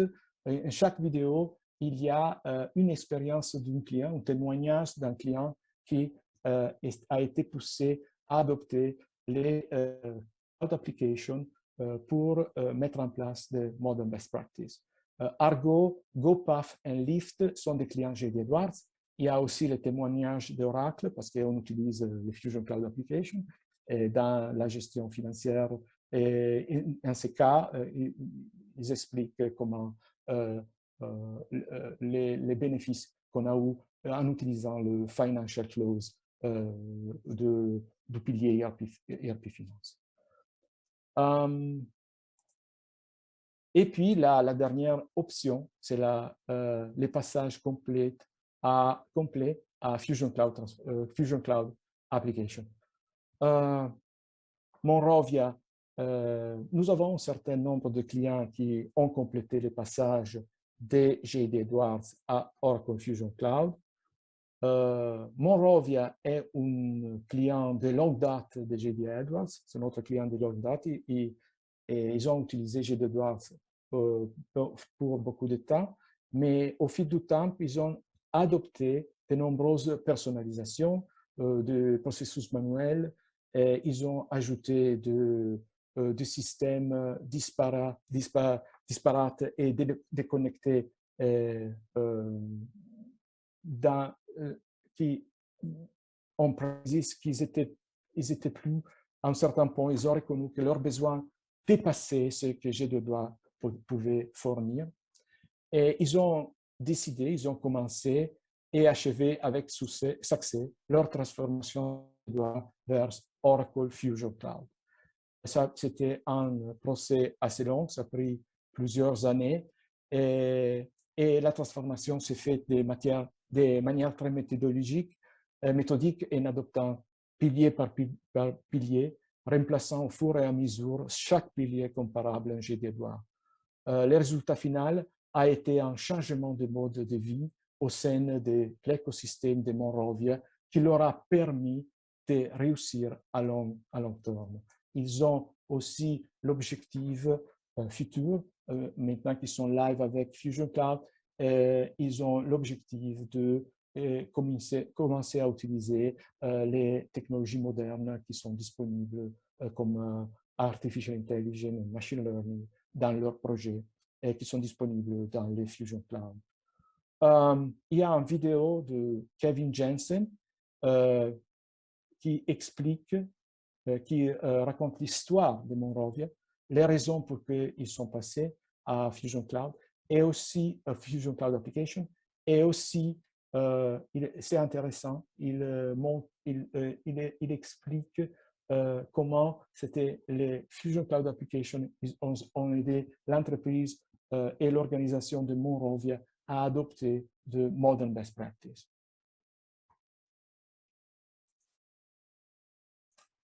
J'ai terminé. Seulement quelques liens. Je parlais de Cloud Consideration, d'où document disponible, Executive Briefing disponible sur leur JDE.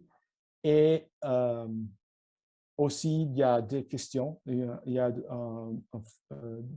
les questions plus Q&A, les questions plus communes qu'on a posées par les clients sont disponibles dans un document. OK, moi, je termine ma session à ce point.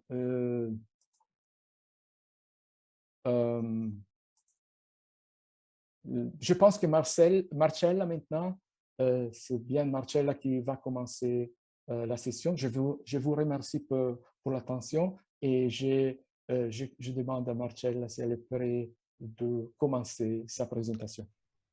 Je suis bien là. Ah, merci Paulo. Merci.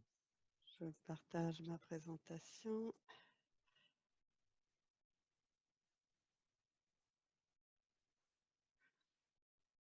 Bonjour à tous, donc je suis Marcella Giarola et directeur des systèmes financiers d'Ipsos. Suivant la présentation de Paulo, ce que je vais vous présenter est à classer dans la deuxième option présentée par Paulo. Mais avant tout, je vais vous parler brièvement d'Ipsos, du contexte. Je vais vous parler des différents systèmes qu'on a implémentés, donc un certain nombre d'oracles, les points d'intégration et ensuite un retour d'expérience sur les avantages et les inconvénients de l'expérience qu'on a eue sur les systèmes dits in-premises et sur les clouds. Et ensuite, un petit aperçu de nos challenges futurs. Donc d'abord Ipsos. Ipsos, c'est un groupe international fondé en 1975. C'est le 3e acteur mondial d'études de marché, présent dans 90 marchés, avec 16 000 plus collaborateurs et plus de 5 000 clients. C'est un groupe coté en bourse, dont la maison mère est en France, avec 200 entités légales. C'est un groupe qui a grandi au fur et à mesure par acquisition de façon assez conséquente. Et assez tôt, a fait le choix d'investir sur des systèmes communs aux différentes filiales. Et je suis bien placée pour dire que ça a été une réussite et une bonne approche. Sur l'organisation d'Ipsos, donc les études de marché, l'activité d'études de marché est une activité par projet. On a des projets qui vont d'une activité qui dure 24 heures, donc extrêmement rapide, à des projets qui durent plusieurs années. Dans tous les cas, il s'agit bien d'un projet, donc avec un planning, des ressources, une équipe projet qui se monte pour le besoin spécifique du client avec des compétences différentes. C'est une entreprise qui a à la fois les caractéristiques d'une entreprise de production. C'est vrai qu'on ne produit pas de biens, on fournit des services, mais on a toute la problématique de la collecte de données, de l'efficacité de notre phase de collecte et d'analyse de données. Mais on a aussi toute la problématique du conseil. Donc, comme les cabinets de conseil, on assiste nos clients dans la prise de décision, on fournit des informations et on les interprète avec le client pour leur permettre de prendre des décisions de la façon la plus efficace possible. Ipsos a aussi une organisation assez complexe parce qu'il y a plusieurs axes. C'est vraiment une organisation matricielle parce qu'il y a évidemment la composante géographique, nos 90 pays, une notion de ligne de produit, les différentes problématiques qu'on peut traiter lors de nos différentes études de marché, et évidemment la composante client et secteur du client qui fait évidemment partie de nos compétences dans l'accompagnement de nos clients. Donc, organisation complexe, besoin d'avoir une vue d'ensemble de l'activité du groupe, acquisition répétée, assez conséquente dans le temps. Donc, besoin de systèmes qui puissent assister la prise de décision du management et suivre les évolutions du groupe.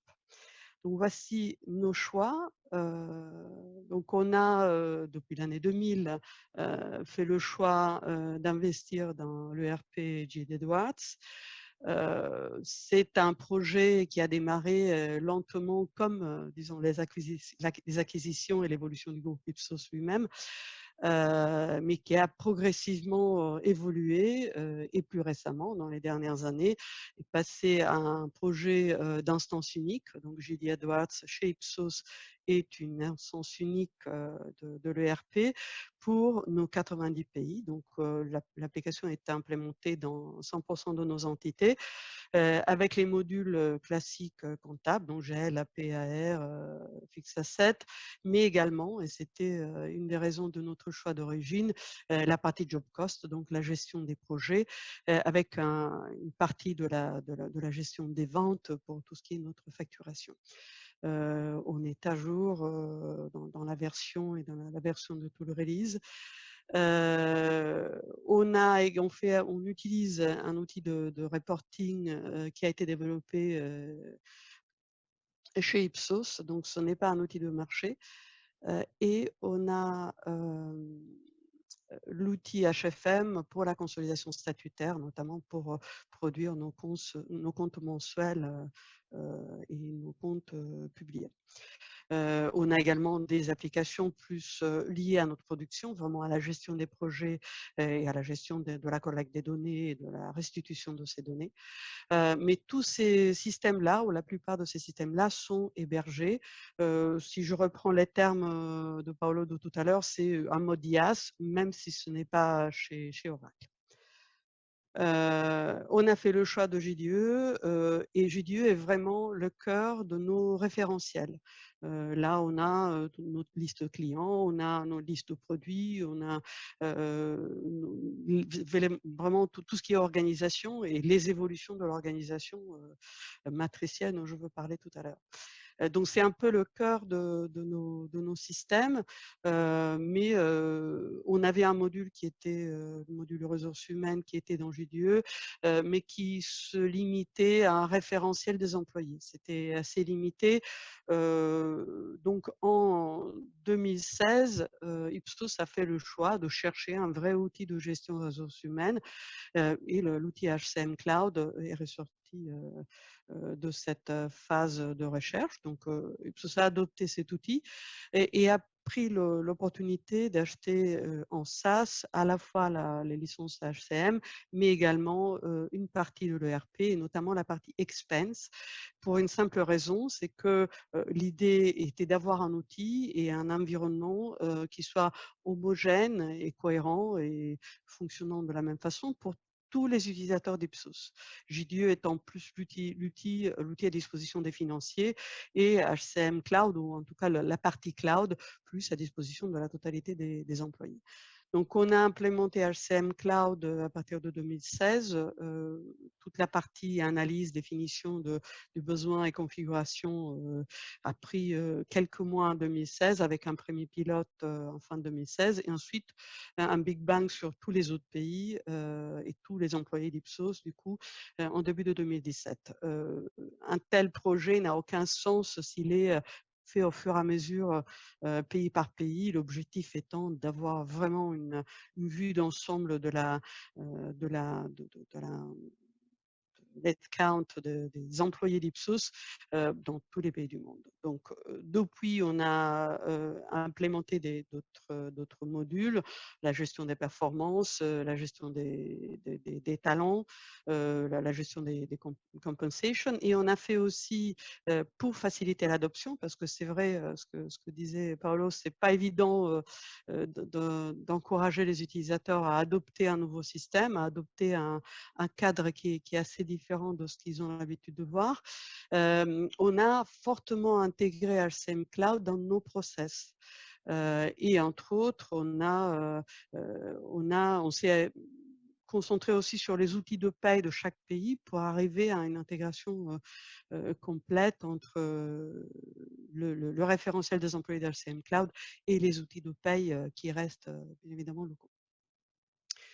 Pour ce qui est expense, on a attendu que HCM Cloud soit en place, qu'il soit bien live, que tout fonctionne bien, qu'on le maîtrise pour se lancer le défi de mettre en place l'outil expense. On a démarré le projet en 2019, on l'a fait un pied à la fois au départ et on s'est rendu compte que c'était assez compliqué, assez fastidieux et l'outil n'était peut-être pas encore là où il est aujourd'hui.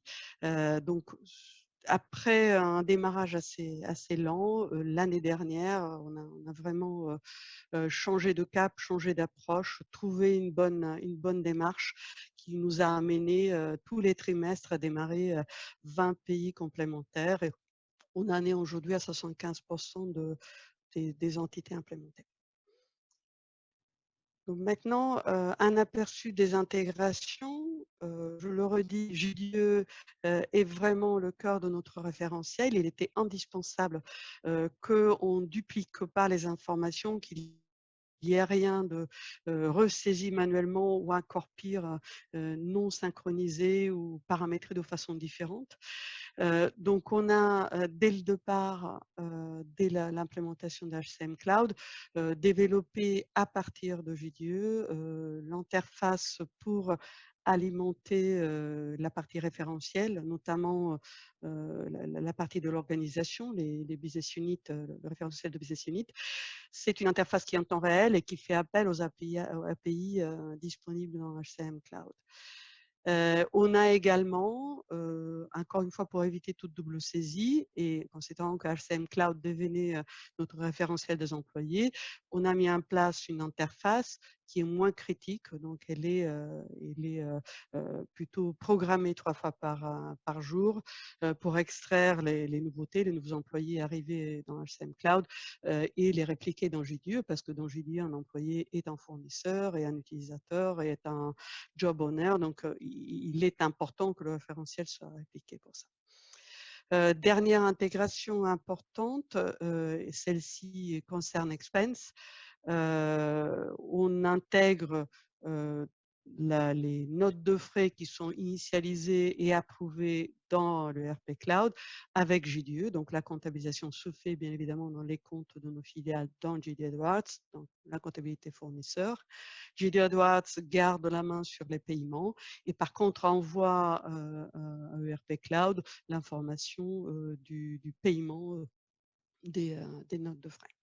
Là encore, on a utilisé des fonctionnalités existantes, assez bien documentées sur la partie ERP Cloud, et on a fait un développement dans GDE qu'on maîtrise clairement mieux pour ce qui est vraiment tout ce qui est mapping entre les informations qui arrivent dans Expense et les standards propres à la comptabilité dans GDE. Pour ce qui est HCM Cloud et les outils de paye, les les projets d'intégration ont très bien avancé. On est à peu près à 60% des pays. On fait usage du pass pour une partie de l'intégration. Et c'est un projet pays par pays, mais vraiment très important et très structurant vraiment dans le processus d'adoption du HCM Cloud. Pour le reste, BI accède à GDE par ETL directement sur la base de données, et c'est BI qui envoie vers HFM les données de reporting mensuel. Pour la suite, on continuera et on complétera le déploiement géographique d'Expense, ainsi que l'intégration avec les outils de paye. On prévoit d'interfacer les coordonnées bancaires des employés vers GDE et générer les écritures de paye pour que GDE soit alimenté en automatique. On prévoit aussi, et ça c'est aussi une acquisition relativement récente, on a acquis des licences pour l'utilisation de Digital Assistant et on compte l'utiliser comme outil de chatbot pour nos utilisateurs finance, indépendamment du système financier. Donc c'est un autre outil qui est sur les clouds, mais qui peut être tout à fait utilisé dans un cadre autre que le simple support d'application cloud. Côté JDE, on est très occupé sur la partie de localisation, sur les factures, déclarations électroniques, les paiements, mais on est très intéressé. Je vais écouter attentivement la séance de tout à l'heure sur Orchestrator parce que vu la version à laquelle on est arrivé, on compte vraiment sur Orchestrator pour améliorer davantage, automatiser davantage nos process. Un petit retour sur notre expérience, c'est vraiment très personnel et lié aussi au moment où on a fait l'expérience. Donc, je pense qu'une partie des problèmes ou de retours qu'on peut avoir eu ne serait pas le même si on démarrait le projet maintenant. Ce que je peux dire, en tout cas, c'est qu'on est plutôt satisfait des choix qu'on a fait et que, voilà, je pense que si on revenait en arrière, on referait la même chose. Peut-être on anticiperait certains points, mais sinon, les outils nous conviennent. Côté cloud, la documentation est de bonne qualité et là tout à fait l'intérêt de l'être parce que on a des mises à jour qui peuvent aller, bon, selon l'option choisie par le client, sont tous les mois ou tous les trimestres.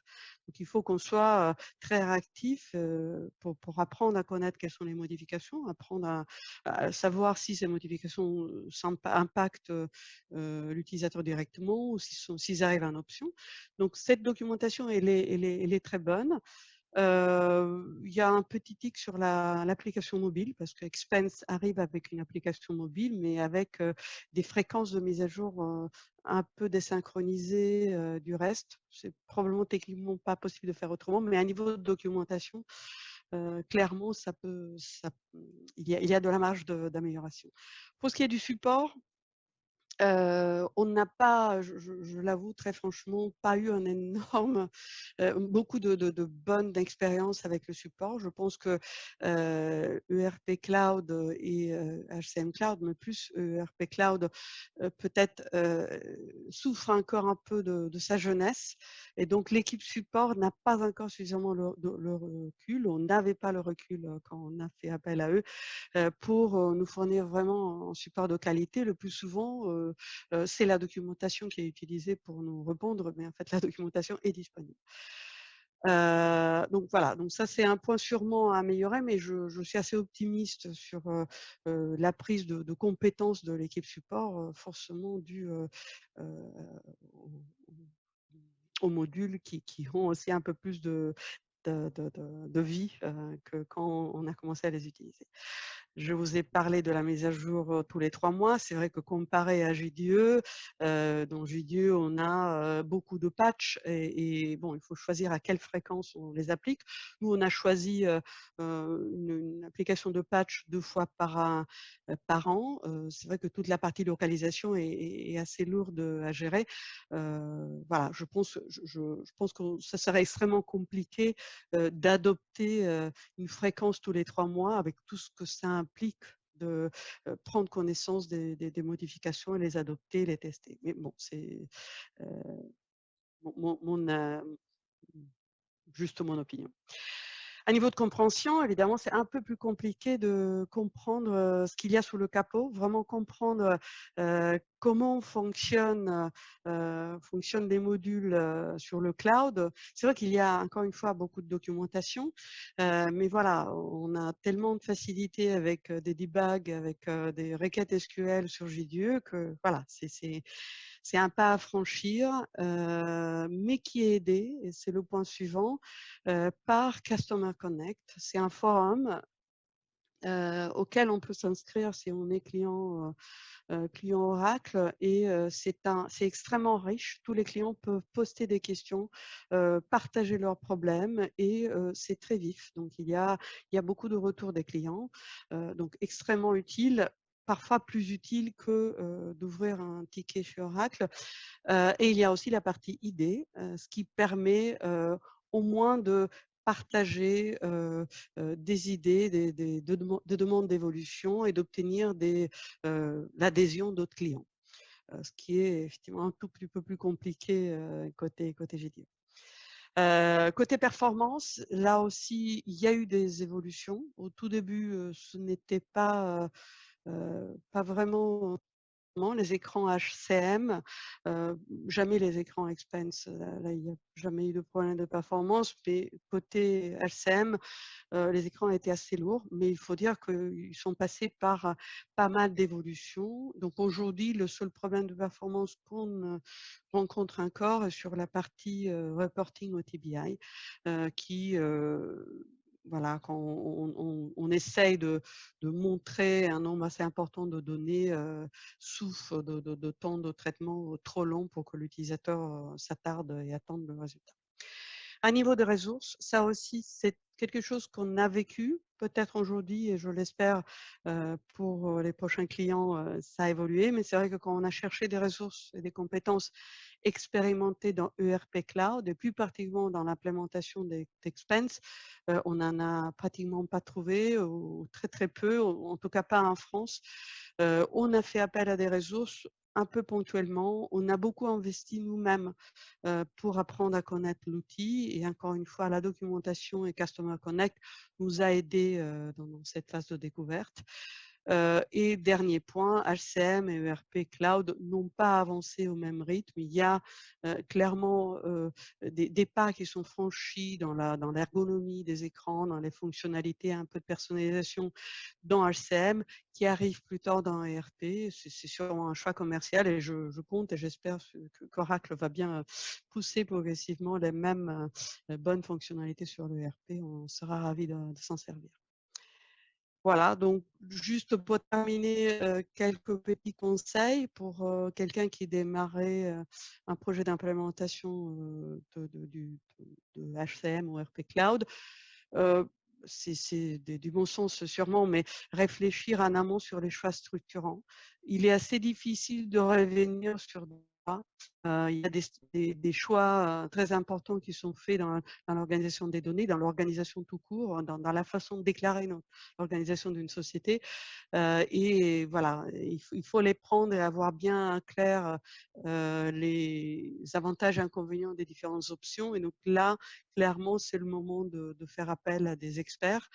Et dans notre cas, il était aussi essentiel qu'on intègre aussi des experts GDE pendant l'implémentation d'HCM Cloud. C'est vrai que c'était avant tout pour des process ressources humaines et donc pas financiers, mais si on n'avait pas fait cet effort commun dès le départ, on aurait eu vraiment des problèmes d'intégration par la suite. Il faut prendre le temps, investir le temps nécessaire pour s'approprier de la solution, déléguer l'implémentation à des ressources externes est un bon choix si on n'a pas des ressources internes au départ, mais il faut prendre le temps de bien passer les compétences au bon moment. Parce qu'il faut qu'on puisse derrière assumer cette évolution constante de l'outil et bien le maîtriser, faire usage de Customer Connect, industrialiser la configuration. Nos déploiements des 22 pays par trimestre sur Expense n'auraient absolument pas été possibles sans avoir vraiment mené une réflexion de fond sur comment implémenter la solution de façon industrialisée, donc plusieurs pays à la fois. Prévoir 3 environnements. Normalement, Oracle propose 2 environnements au départ, mais clairement, avoir un seul environnement de non-production n'est pas assez pour à la fois évaluer tout ce qui arrive de nouveau, mais avoir aussi un environnement stable pour tout ce qui est formation. Et dernier point, vraiment prévoir les ressources nécessaires pour les tests de non-régression à chaque montée de version trimestrielle. C'est bien évidemment l'implémentation, l'upgrade se fait, qu'on fasse des tests ou pas, mais bien évidemment, on peut avoir des surprises si on ne prend pas le temps d'avoir fait les tests nécessaires. Voilà, donc je termine juste avec un petit merci et à disposition si vous avez des questions.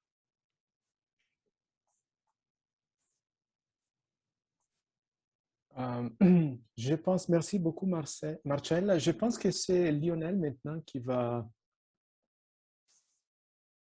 Lionel, tu es là?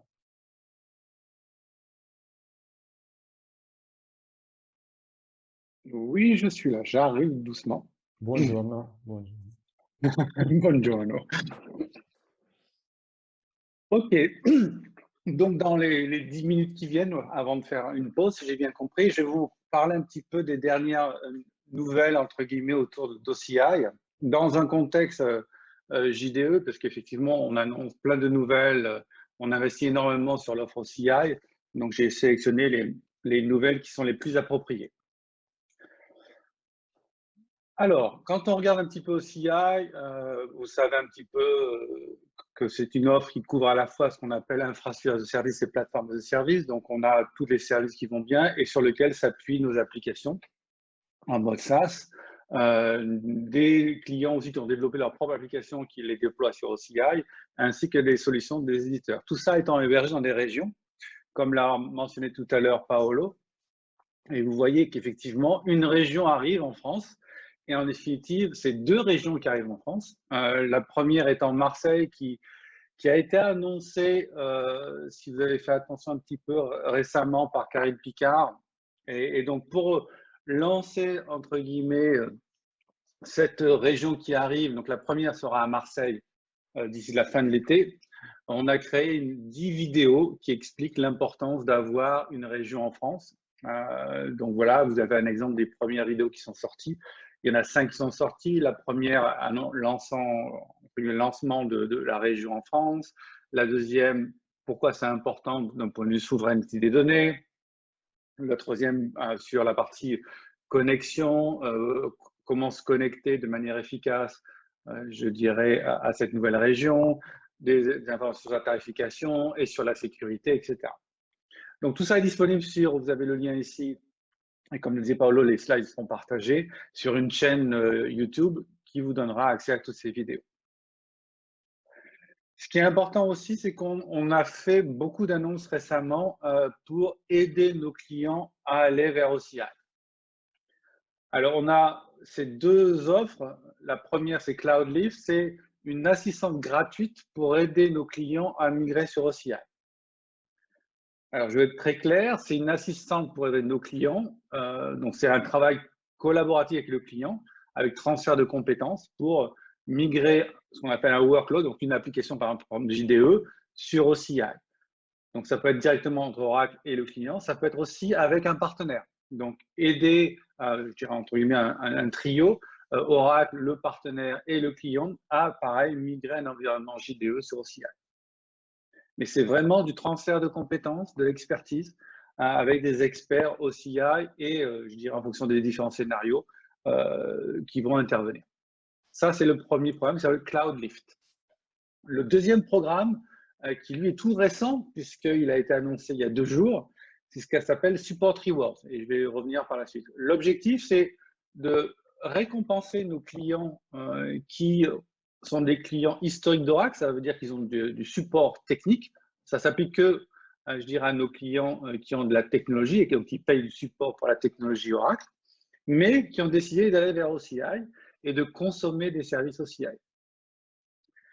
Donc, qu'est-ce que l'on propose à ces clients? Donc, pouvoir réduire leur facture de support technique.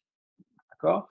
Donc, vous avez en tant que client technique, vous payez du support sur la licence, vous consommez de l'OCI, donc vous déployez des services. Typiquement, vous allez par exemple utiliser JDE avec des licences Oracle et vous pouvez le mettre sur OCI, ben, vous allez pouvoir en bénéficier. Vous allez, dans l'exemple juste précédemment avec Ipsos par exemple, vous continuez à avoir JDE on-prem, mais si par exemple vous avez utilisé, alors je pense que dans ça tu mentionnais Integration Cloud, donc des services OCI pour intégrer les applications SaaS Oracle avec JDE on-prem. Ben, donc c'est l'usage d'OCI, pas forcément pour JDE dans ce contexte-là, mais l'intégration, donc c'est des services, ben, vous pouvez bénéficier de ce programme-là. Donc qu'est-ce que ça veut dire pour un client concrètement? C'est que pour tout euro ou dollar, par exemple, c'est dollar dépensé sur OCI, on vous réduit votre facture de flux de support de 25%. Donc pour $1, 25 cents sont reversés. Dans le cas des clients qui sont sous ULA, ça va plus loin, ça va jusqu'à 33 cents, donc 33%. Donc si vous voulez en savoir plus, donc il y a eu le lancement officiel avec Larry Ellison qui a eu lieu il y a 2 jours. Vous avez aussi ce lien-là, oracle.com/rewards, qui vous donne toutes les informations sur ça. Donc, tout à fait récent. L'objectif, c'est de récompenser nos clients fidèles et les récompenser pour nous faire confiance et aller vers le cloud et vers Oracle Cloud Infrastructure. Pourquoi nos clients nous choisissent? D'abord, et c'est très approprié, entre guillemets, pour JD Edwards, c'est que on connaît le métier et les logiciels applicatifs. Donc, du coup, contrairement à nos concurrents, que ce soit Amazon, Google, IBM, ou à un degré moindre Azure, on connaît les applications. On a des applications on-premise. JD Edwards en fait partie. On a des applications SaaS, on en a parlé. Donc, on connaît les métiers d'application. Et donc, du coup, on connaît les besoins pour pouvoir héberger et supporter ce qu'on appelle les Mission Critical Applications. Donc, c'est tout à fait important pour nous. Et on fait beaucoup d'innovation. On sait qu'effectivement, la tendance, en dehors de l'ARP logiciel, c'est d'aller vers le monde cloud native. On sait que la sécurité est importante et on veut se démarquer du marché en proposant des solutions qui soient certes attractives, mais qui proposent le meilleur coût-performance sur le marché. Donc, si on regarde, il y a eu récemment, donc en mars 2021, un analyste qui a fait cette comparaison, pardon, qui a comparé Amazon, IBM, Oracle, Azure et Google, et on est ressorti le grand gagnant de cette étude-là. Voilà. Oups, je suis allé un peu vite. Donc, tout ça est disponible. Vous pouvez regarder, il y a le lien aussi qui donne plus de détails. Donc, on le dit, mais ça a été encore une fois prouvé par des analyses externes. Une autre analyse récente qui a été faite cette fois-ci par Omdia, pour ceux qui connaissent peut-être Ovum, c'est le nouveau nom d'Omdia, qui montre qu'effectivement, Oracle Infrastructure apporte beaucoup de valeur pour nos clients, et en particulier le fait qu'on ait un pricing consistant, vous voyez ici, que c'est une solution fiable pour supporter des applications mission critical, des applications critiques, est super important, et surtout d'un point de vue coût, de propos d'innovation, et surtout d'avoir le meilleur coût, comme je vous dis, sur le marché. Et surtout quand on regarde le cloud, ce qui fait gonfler la facture, c'est les coûts de réseau et de transfert de données. Et c'est un élément qu'ils mettent en avant. Donc, je vous encourage, on a fait une vidéo, on tient une vidéo sur les avantages de la cloud infrastructure dans ce contexte-là. Tout à l'heure, effectivement, Paolo, on a parlé, on a de plus en plus de clients JDE qui passent sur OCI, et qui aussi complémentent avec des applications SaaS, donc les scénarios de coexistence. Donc, on a publié 4 histoires récentes sur nos clients. Donc, Marie Brizard, vous avez déjà eu l'occasion de les faire intervenir. Maintenant, leur story est publiée sur oracle.com. Donc, vous avez le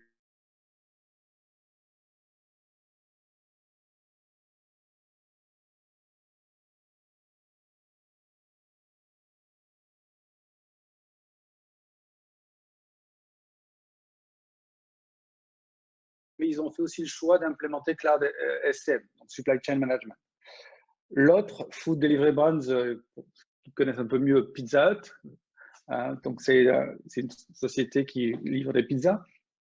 Donc, en Espagne, ils sont, pareil, migrés JDE sur OCI et ils ont complété avec Cloud EPM. Donc, très similaire par rapport à ce que disait tout à l'heure Paolo, pour étant l'application SaaS la plus couramment rencontrée avec les clients JDE étant Cloud EPM. Et la dernière, Aldis, qui est en Italie. Et elle est intéressante à plusieurs titres. La première, bon, bien évidemment, ils sont sur OCI, mais ils ont aussi implémenté une solution analytics basée sur ce qu'on appelle Autonomous Data Warehouse, la base de données autonome à destination de l'analytics d'Oracle, avec l'outil de reporting au-dessus qui s'appelle Oracle Analytics Cloud, qui a été alimenté avec les données venant de JDE. Et ils ont aussi implémenté une autre application SaaS, qui est la partie IoT, Asset Monitoring, dont parlait tout à l'heure Paolo. Donc voilà, c'était un bref update, entre guillemets, sur les dernières nouveautés qui avaient du sens pour un client JDE ou un partenaire JDE. Donc voilà, j'en ai fini pour ma partie. Je ne voulais pas passer beaucoup de temps, mais aller directement à l'essentiel. Merci beaucoup, Lionel. Marc, je ne sais pas si tu veux aussi, et Marcel là aussi, si vous voulez, s'il vous plaît, passer à la vidéo. Moi, c'est un peu bizarre la lumière. Oui. Je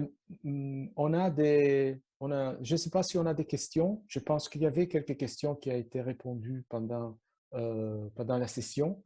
Et s'il y a des questions supplémentaires, vous pouvez les entrer dans le Q&A maintenant et on va les répondre. Il y avait une question très intéressante sur les applications mobiles et s'ils allaient être récupérés en VBC avec Visual Builder. Et dans la chat, il y a la réponse de AJ qui va commencer l'atelier technique dans quelques minutes. Et AJ va répondre à la question pendant son atelier parce qu'il va aussi parler de l'intégration de VBCS, de mobile application créée par VBCS avec Orchestrator. Et, je ne sais pas s'il y a des autres questions, sinon on peut terminer et on est arrivé point pile à 5 heures. Je ne sais pas s'il y a quelques questions.